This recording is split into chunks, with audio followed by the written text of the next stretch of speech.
देखो हम उसका एक न्यूमेरिकल करते हैं, ठीक है, डी ब्रोगली रिलेशन का। अच्छा, जस्ट डी ब्रोगली रिलेशन के बाद ना एक डिफरेंस लिखा हुआ है, तो उसमें पहले पहले पॉइंट को तुम नोट कर लेना, मैंने हाईलाइट कर दिया। अच्छा, जब हाईलाइट करती हूँ कई बार मैं टिक भी कर देती हूँ, तो वो टिक वालों को भी बेटा नोट कर लिया करो। तो देखो एक मतलब डिफरेंस है, एक तो इलेक्ट्रोमैग्नेटिक वेव्स और एक मैटर वेव्स। जो मेटीरियल पार्टिकल्स में जो वेव होती है उसको हम मैटर वेव्स कहते हैं, ठीक है। और जो रेडिएशंस में जो वेव्स बनती हैं उनको हम इलेक्ट्रोमैग्नेटिक वेव्स कहते हैं। तो दोनों में बेसिक डिफरेंस क्या है कि जो इलेक्ट्रोमैग्नेटिक वेव्स होती हैं वो जिस डायरेक्शन में चलती हैं उनके परपेंडिकुलर उनमें एक इलेक्ट्रिक फील्ड भी सेट रहती है और उसी के ही परपेंडिकुलर एक मैग्नेटिक फील्ड भी सेट रहती है। मतलब तीनों चीजें आपस में 90 डिग्री के एंगल पर होती हैं। जिस डायरेक्शन में वो चल रही है वो डायरेक्शन, जिस डायरेक्शन में उसकी इलेक्ट्रिक फील्ड सेट हुई और जिस डायरेक्शन में उसकी मैग्नेटिक फील्ड सेट हुई, all three are perpendicular to each other, ठीक है। ये पहले हमने कर रखा है। और जो मैटर वेव्स होती हैं उनमें कोई इलेक्ट्रिक और मैग्नेटिक फील्ड नहीं होती है, ठीक है। तो ये उनमें मेन डिफरेंस होता है, तो इसको तुम नोट डाउन कर लेना। चलो now we will do numerical. तो ये मतलब न्यूमेरिकल ऐसे ही है जैसे वैसे अभी मैंने उसमें दो करा दिए हैं, ठीक है। पर चलो हम और डिटेल में करते हैं कि कैलकुलेट द वेवलेंथ। तो हमें गिवन में क्या दे रखा है कि वेवलेंथ निकालनी है, we have to find out the wavelength. जो भी हमें पता चले उसको गिवन में नोट करते चले करो। एसोसिएटेड विद एन इलेक्ट्रॉन और उसका मास गिवन कर रखा है, तो m की वैल्यू हमें दे रखी है। वैसे याद ही होना चाहिए इलेक्ट्रॉन का मास हमारा इतना किलोग्राम होता है, ठीक है। Moving with a velocity of 10 raise to the power 3 metre per second. तो इसकी वेलोसिटी कितनी दे रखी है, 10 raise to the power 3 metre per second. अब ये हमें बस वेवलेंथ निकालनी है, ठीक है। तो इसमें देखो सिंपल है ये कि हम इसको जब सॉल्व करेंगे तो कौन सा फॉर्मूला लगेगा, ये डी ब्रोगली का lambda is equal to h upon m d. H कितना होता है 6.626 into 10 raise to the power -31। Mass of electron क्या है 9.1 into 10 raise to the power 34 होता है 31। और वेलोसिटी कितनी दे रखी है उसने 10 की पावर 3, ठीक है। तो ये ऊपर जाकर ये नेगेटिव हो जाएगी, तो जब ये नेगेटिव हो जाएगी अगर मैं इसको हटा दूं तो ये यहाँ पर कितना बन जाएगा 7 बन जाएगा। 7 में से 31 जीरो को मैं हटा दूं, 31 से 31 कटेगा तो यहाँ पर 10 की पावर -6 रह जाएगा, ठीक है। ये जीरो खत्म हो जाएगी। तो अब हमें ये सॉल्व करना होगा, बस इसको जब हम इससे डिवाइड करेंगे, ठीक है। तो देखो क्या आंसर आया इसका, यहाँ पर आंसर हमारा आ रहा है 7.25 into 10 raise to the power -7, ठीक है, मीटर। क्योंकि मीटर पर सेकंड में वेलोसिटी थी तो मीटर में हमारी वेवलेंथ हो जाएगी। तो इस तरीके से बहुत आसान से न्यूमेरिकल है, ठीक है। तो दो तुम पहले सॉल्व कर लेना, थोड़ा इजी हो जाता है। और फिर अनसॉल्व तो तुम्हारी अपनी लिमिट को खुद फिक्स करा करो बेटा। मैं देखो सबके फोटो भेजती हूँ पूरे एक्सरसाइज के, तुम पूरा करो, कोई दिक्कत नहीं है मुझे। पर जिन पे मैं टिक करती हूँ ना वो तो कंपलसरी, उनको जरूर करो। पर उससे ज्यादा जितना कर सकते हो, पढ़ाई की तो कोई हद ही मत रखो बेटा, अनलिमिटेड पढ़ा करो, ठीक है। खूब पढ़ो, जितने कर सकते हो करो। जैसे अब टाइम नहीं है, आप 2-4 कर लिए, जिस दिन टाइम मिला उस दिन 2-4 और फालतू कर लिए, ठीक है। 2-4 बीच के कर लिए, 2-4 लास्ट के कर लिए। तो जितना करोगे उतनी अंडरस्टैंडिंग बेटा हमारे सब्जेक्ट की अच्छी बनती है, ठीक है। तो इसलिए जितने टिक्ड हैं वो जरूर कर लेना। तो ये हमारी डी ब्रोगली का रिलेशन था, या हमने उसका न्यूमेरिकल देखा। अब हम अपना नेक्स्ट कॉन्सेप्ट करेंगे, that is Heisenberg uncertainty principle, ठीक है। तो देखो वो क्या होता है कि what is Heisenberg uncertainty principle.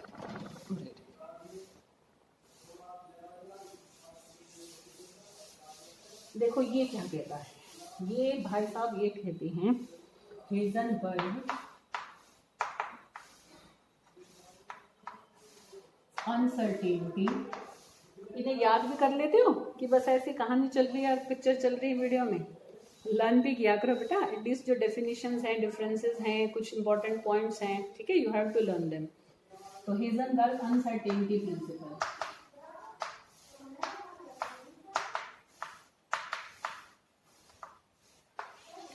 देखो अनसर्टेनिटी का मतलब क्या होता है, अनिश्चितता, ठीक है। मतलब वी आर नॉट श्योर, कि हम किसी चीज पर पक्के नहीं हैं कि ये हो सकता है नहीं हो सकता, ये इतना ही होगा कि उतना होगा, इतना है कि नहीं है। तो हम अनिश्चित हैं, मतलब we are not sure about anything, तो दैट इज अनसर्टेनिटी, ठीक है। वी आर नॉट सर्टेन, हम किसी चीज पर सर्टेन नहीं है, एकदम बिल्कुल सही, मतलब बिल्कुल हम ये नहीं कह सकते हाँ ये ऐसे ही है।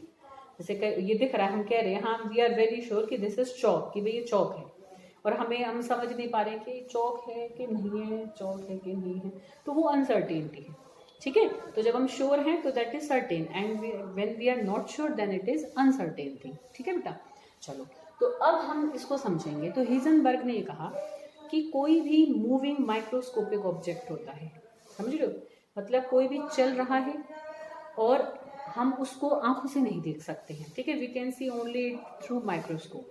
ठीक, तो कोई भी मूविंग माइक्रोस्कोपिक ऑब्जेक्ट होता है, ठीक है, तो उसकी एक तरीके से वेलोसिटी को और उसकी पोजीशन को, मतलब वो कहाँ पर है उस टाइम और कितनी स्पीड से कितनी वेलोसिटी से घूम रहा है, तो हम उसकी पोजीशन और वेलोसिटी दोनों को एक साथ एक्यूरेटली कभी भी मेजर नहीं कर सकते।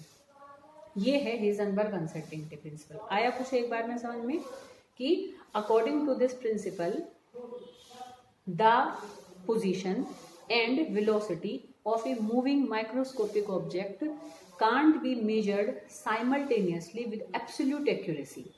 ठीक है, हम उनको एक साथ और बिल्कुल एकदम एक्यूरेटली वी कांट मेजर। अब क्यों नहीं मेजर कर सकते, पहले इसको समझेंगे, फिर इसका मैथमेटिकल एक्सप्रेशन देखेंगे। देखो अब इसको ऐसे समझो, जैसे कभी मान लो कोई इलेक्ट्रॉन जैसे इस वेलोसिटी से मूव कर रहा है, वो यहाँ है ना, मतलब इस वेलोसिटी से वो मूव कर रहा है। अब मुझे इसकी पोजीशन को देखने के लिए कि कहाँ है, इसको माइक्रोस्कोप से देखना पड़ेगा। अब जैसे ही मैं इसको माइक्रोस्कोप से देखूंगी, तो माइक्रोस्कोप से हम लाइट में ही देख सकते हैं, अंधेरे में तो माइक्रोस्कोप से देख नहीं सकते। तो जैसे ही माइक्रोस्कोप से देखने के लिए मैं किसी बहुत छोटी चीज पे, जैसे कि इलेक्ट्रॉन, जिसको कि हम आंखों से नहीं देख सकते हैं, तो माइक्रोस्कोप से देखना पड़ेगा। तो जैसे ही हम माइक्रोस्कोप से देखने के लिए उस पर लाइट डालेंगे, उतनी एनर्जी सफिशिएंट रहेगी, इस इलेक्ट्रॉन की क्या हो जाएगी, एकदम से वेलोसिटी बढ़ जाएगी, क्योंकि जैसी लाइट पड़ेगी उसको एनर्जी मिलेगी, उसकी काइनेटिक एनर्जी बढ़ेगी, और काइनेटिक एनर्जी जो गतिज ऊर्जा है, तो काइनेटिक एनर्जी के बढ़ते ही क्या है, उसकी वेलोसिटी भी बढ़ जाएगी, क्योंकि kinetic energy is equal to half mv²। तो काइनेटिक एनर्जी बढ़ेगी तो वेलोसिटी भी बढ़ेगी। तो जब हम इसकी पोजीशन को देखना चाह रहे थे माइक्रोस्कोप से, तो हमने लाइट डाली, पर लाइट ने तुरंत इसकी वेलोसिटी को बदल दिया, तो हम इसकी जो वेलोसिटी थी वो हम मेजर नहीं कर पाए। समझ रहे, हमने दूसरी वेलोसिटी मेजर करी। और अगर हमें वेलोसिटी देखनी है, ठीक है, तो फिर हम इस पे लाइट ना डालें। अब लाइट नहीं डालेंगे तो हम पोजीशन कैसे मेजर करेंगे, समझ रहे हो। तो दोनों चीजों को एक साथ एक्यूरेटली मेजर नहीं कर सकते। अब तुम कहोगे ऐसे तो किसी की नहीं कर सकते, कर सकते हैं, कार की कर सकते हैं, आंखों से दिख रही है हमें, लाइट थोड़ा ना कि भाई जैसे सूरज की रोशनी पड़ती है कार एकदम से अपने आप 100 की स्पीड से भागने लग जाती है, भाई वो तो मेरे हाथ, मतलब हमारे हाथ में स्टीयरिंग भी, तो हम उसको जितनी हमारे हाथ में वो है एक्सेलरेटर हमारे पैर के नीचे, तो हम उसको जितनी स्पीड से चलाना चाहेंगे वो हमारे हाथ में है। लाइट उसकी वेलोसिटी को चेंज नहीं कर रही है, ना ही उसकी पोजीशन। तो जो चीज हमें आंखों से दिख रही है तो हम उसकी पोजीशन भी एक्यूरेटली मेजर कर सकते हैं, और उस टाइम वो कितनी वेलोसिटी से मूव कर रही है वो भी इजीली मेजर कर सकते हैं, क्योंकि कोई सोर्स ऑफ एनर्जी उसकी वेलोसिटी को नहीं बदलेगी। पर सोर्स ऑफ एनर्जी जो बहुत छोटी माइन्यूट पार्टिकल्स हैं जो कि माइक्रोस्कोप से देखे जा सकते हैं, उनकी वेलोसिटी को लाइट चेंज कर देगी। चेंज करते हम उसको एक्यूरेटली बिल्कुल सही तो मेजर नहीं कर पाएंगे, नहीं बिल्कुल सही मेजर कर पाएंगे। This is Heisenberg uncertainty principle. ठीक है, कि we can't measure the position and velocity of a moving microscopic object with absolute accuracy. This is Heisenberg uncertainty principle. Clear बेटा। अब इसको थोड़ा सा मैथमेटिकली देखेंगे, ठीक है, कि वो ये कहता है कि कोई भी जो मूविंग माइक्रोस्कोपिक ऑब्जेक्ट है, ठीक है, तो उसका जो एक तरीके से, देखो इसमें हम क्या है, ये डिस्टर्ब है, देखो हम इसको किस तरीके से मेजर करते हैं कि जो अनसर्टेनिटी पोजीशन होती है उसको तो हम दिखाते हैं डेल्टा टी से, इससे डेल्टा एक्स से, हाँ एक्स से दिखाएंगे, सॉरी डेल्टा पी तो मोमेंटम हो जाएगा। ठीक है, देखो क्या करेंगे हम इसको, इसका हम मैथमेटिकल रिलेशनशिप देखें कि जो अनसर्टेनिटी इन पोजीशन है that is represented by delta x. ये क्या है, अनसर्टेनिटी इन पोजीशन, ठीक है, और उसकी वेलोसिटी में जो अनसर्टेनिटी है उसको हम रिप्रेजेंट करते हैं डेल्टा वी से। इसको मैं m से और मल्टीप्लाई कर दूंगी तो मास इनटू अनसर्टेनिटी इन पोजीशन बन जाएगा मोमेंटम में अनसर्टेनिटी।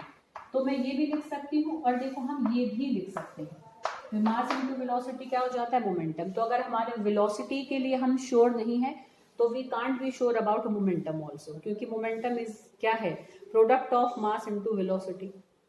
समझ रहे हो, ये क्या है अनसर्टेनिटी इन पोजीशन, ये क्या है अनसर्टेनिटी इन मोमेंटम। तो या तो इसको लिखेंगे हम या इसको लिखेंगे। समझ में आ रही है बेटा बात, ठीक है। तो वो क्या कहता है मैथमेटिकली हम देखें तो हेजनबर्ग ये कहता है कि delta x into m delta p, ठीक है, इज ग्रेटर देन या इक्वल टू, ठीक है, क्या होगा हमारा h अपॉन 4 पाई, ठीक है। आगे बेटा बात समझ में क्या कह रहा है, इसका क्या मतलब है, अब इसको तुम कैसे पकड़ोगे। देखो वो ये कहता है कि अनसर्टेनिटी इन पोजीशन और अनसर्टेनिटी इन वेलोसिटी की जो प्रोडक्ट होगी, मतलब कितना हम अनसर्टेन हो सकते हैं, कितना हम श्योर नहीं है, है ना भाई, कितनी हमसे मतलब गड़बड़ हो सकती है, कितनी हमसे गलती हो सकती है मेजर करने में। तो कह रहा है वो जितनी गलती हो सकती है वो कम से कम गलती h अपॉन 4 पाई तो जरूर होगी, इससे ज्यादा ही हो सकती है, ग्रेटर देन और इक्वल टू, कि जो अनसर्टेनिटी पोजीशन और वेलोसिटी को मेजर करने में हमें एक तरीके से आ रही है, जो हम अनसर्टेन है about the exact position and exact velocity, तो हम कितने अनसर्टेन हैं, हम कितने अनिश्चित हैं, हम कितने अनश्योर हैं।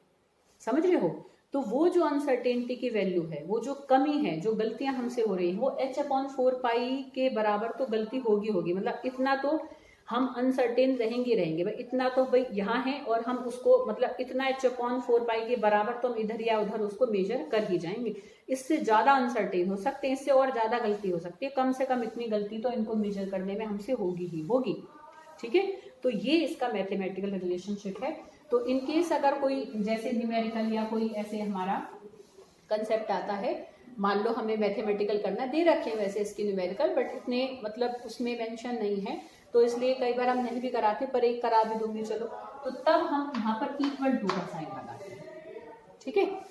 अरे बेटा बात समझ में, उसी के जस्ट बात दे रखे हैं, तो मैं तुम्हें एक वैसे अनसॉल्व करा दूंगी, ठीक है, तो उसमें तुम सॉल्व अनसॉल्व जो भी अभी मैं देख लूंगी, तो फिर वो हम कर लेंगे, पर मतलब जो करना चाहे उसको करे, नहीं भी करना चाहे तो इसमें कोई ऐसी दिक्कत नहीं है, ठीक है। करना चाहे खूब करे, पढ़ने से तो खैर देखो हम कभी किसी को नहीं रोको, हम चाहेंगे खूब पढ़ो, खूब ही पढ़ो, पढ़ाई ऐसे करो मतलब कभी मतलब लगे ना कि तुमने बस अब मैं बहुत कर ली, ठीक है, ये कभी लगना नहीं चाहिए, ऐसे सोचा अभी तो और बच रहा है, अभी तो और बच रहा है। पढ़ाई से कभी सेटिस्फाई मत होना, सेटिस्फाई होती है तो ग्रोथ रुकेगी, पढ़ाई जितनी कर लो बेटा उतनी कर लो, ठीक है। तो delta x into m delta v is equal to h upon 4 pi, तो इक्वल टू रखकर हम न्यूमेरिकल सॉल्व कर लेते हैं। वैसे क्या होता है नॉर्मल रिलेशनशिप की, it is greater than equal to h upon 4 pi, ठीक है। तो this is Heisenberg uncertainty principle, ठीक। तो इसमें भी देखो, इसमें तो उसी में ही आ रहा है रिलेशन में कि माइक्रोस्कोपिक ऑब्जेक्ट्स के लिए सिग्निफिकेंट है, ये जो मैक्रोस्कोपिक ऑब्जेक्ट्स हैं, जो बड़े बड़े ऑब्जेक्ट हैं, उनके लिए हेजनबर्ग अनसर्टेनिटी प्रिंसिपल का कोई सिग्निफिकेंस नहीं है, ठीक है। Same as that of de Broglie relationship, it is also insignificant for macroscopic objects. Clear. अब देखो इसी में एक ना छोटी सी बात और बतानी थी तुम्हें, एक क्वेश्चन ऐसे आ जाता है, मैंने इसलिए लगा भी दिया निशान, कि हम ये कहते हैं कि न्यूक्लियस के अंदर रहते हैं प्रोटॉन और न्यूट्रॉन और इलेक्ट्रॉन बाहर रिवॉल्व करते हैं। तो ये क्वेश्चन आ जाता है, हम ये कैसे प्रूव कर सकते हैं कि इलेक्ट्रॉन न्यूक्लियस के अंदर नहीं रहते। भाई हम क्यों माने कि इलेक्ट्रॉन न्यूक्लियस के अंदर, हम तो माने, हम कहेंगे ले न्यूक्लियस के अंदर है इलेक्ट्रॉन, अब उसे हमें गलत प्रूव करके दिखाओ। तो हेजनबर्ग ने उस चीज को गलत प्रूव किया, उसने एकदम क्लियर अपने रिलेशनशिप से ये शो किया कि how can we say that electron can't exist within the nucleus, ठीक है। तो देखो बहुत आसान है, इस चीज को हम बहुत आराम से सॉल्व कर सकते हैं। उसने ये कहा कि भाई चलो मान लो कि हम ये मान रहे इलेक्ट्रॉन न्यूक्लियस के अंदर है, अब ये मान लो, ठीक है। अब ये मान लो न्यूक्लियस है, ठीक, इसका डायामीटर 10⁻⁻15 होता है, और मैं श्योर कर लूँ, हाँ इसका डायमीटर कितना होता है, 10⁻⁻15 मीटर होता है, ठीक है बेटा, समझ में आ रही बात। अब अगर मान लो इलेक्ट्रॉन न्यूक्लियस के अंदर रहता है, तो हम हेजनबर्ग ये कहता है कि हम उसकी पोजीशन और वेलोसिटी को एक साथ एक्यूरेटली मेजर नहीं कर सकते, अनसर्टेन है हम उसमें, हम श्योर ही नहीं है। तो वो कह रहा है कि अगर मान लो इलेक्ट्रॉन न्यूक्लियस के अंदर रहता है, तो अगर मान लो इलेक्ट्रॉन यहाँ है और हम मेजर यहाँ कर जाएं, ज्यादा से ज्यादा हम कितने अनसर्टेन हो जाएंगे भाई, ज्यादा से ज्यादा हम कितनी गलती कर देंगे भाई। अगर उसकी इतनी ही जगह है रहने की, तो वो इधर है और मैं इधर मेजर कर जाऊं, ज्यादा से ज्यादा इतनी गलती तो होगी। जो न्यूक्लियस का डायामीटर है उससे बढ़कर तो हम पोजीशन को गलत मेजर नहीं करेंगे अगर इलेक्ट्रॉन न्यूक्लियस के अंदर रहता है, समझ रहे हो। तो अगर हम ये मानकर चले, we consider that electron exist within the nucleus, तो उसमें अनसर्टेनिटी पोजीशन कितनी मैक्सिमम निकल कर आ सकती है, न्यूक्लियस के डायमीटर के बराबर। भाई यहाँ है और यहाँ मेजर कर लिया, मैक्सिमम तो अनसर्टेनिटी इतनी हो सकती है अगर इलेक्ट्रॉन न्यूक्लियस के अंदर रहता है, ठीक है। अब इलेक्ट्रॉन का मास ही हमें पता है कितना होता है, 9.1 × 10⁻³ किलोग्राम। और जो उसकी वेलोसिटी में अनसर्टेनिटी है उसको भी हम एक तरीके से जो हमारा वेलोसिटी में इसकी अनसर्टेनिटी है, किसमें हमारी जो ये हमारा, देखो हम यहाँ पर वेलोसिटी में अनसर्टेनिटी यहाँ फाइंड आउट करेंगे, ठीक है। देखो कैसे फाइंड आउट करेंगे, देखो बेटा ये हम निकालेंगे, h की वैल्यू हमें दे रखी है 6.626 × 10⁻⁻31, ठीक है। ये तो हमारा मीटर सेकंड होता है ना, ठीक है। तो अब हम यहाँ पर क्या पुट करेंगे, we put the Heisenberg uncertainty principles relationship, ठीक है। तो देखो हम इसको कैसे, हम यहाँ पर एक तरीके से अनसर्टेनिटी इन वेलोसिटी को फाइंड आउट करेंगे, ठीक है। तो हम इसको जरा सॉल्व करें, तो वो क्या होता है, देखो delta x into m delta v is equal to क्या होता है हमारा h/4। अब हमें यहाँ क्या निकालना है, डेल्टा वी निकालना है। ऐसे ही न्यूमेरिकल है तो ऐसे समझो ये हम न्यूमेरिकल ही कर रहे हैं। तो h हमारा कितना होता है 6.626 × 10⁻⁻34 अपॉन पाई की वैल्यू सबको पता है 3.14 रख लो या 22/7 रख लो, ठीक है। ये यहाँ पर हम डेल्टा वी निकालेंगे, डेल्टा एक्स और एम नीचे आ जाएगा। डेल्टा एक्स हमारा कितना होगा 10⁻⁻15, मास कितना होता है 9.1 × 10⁻⁻31।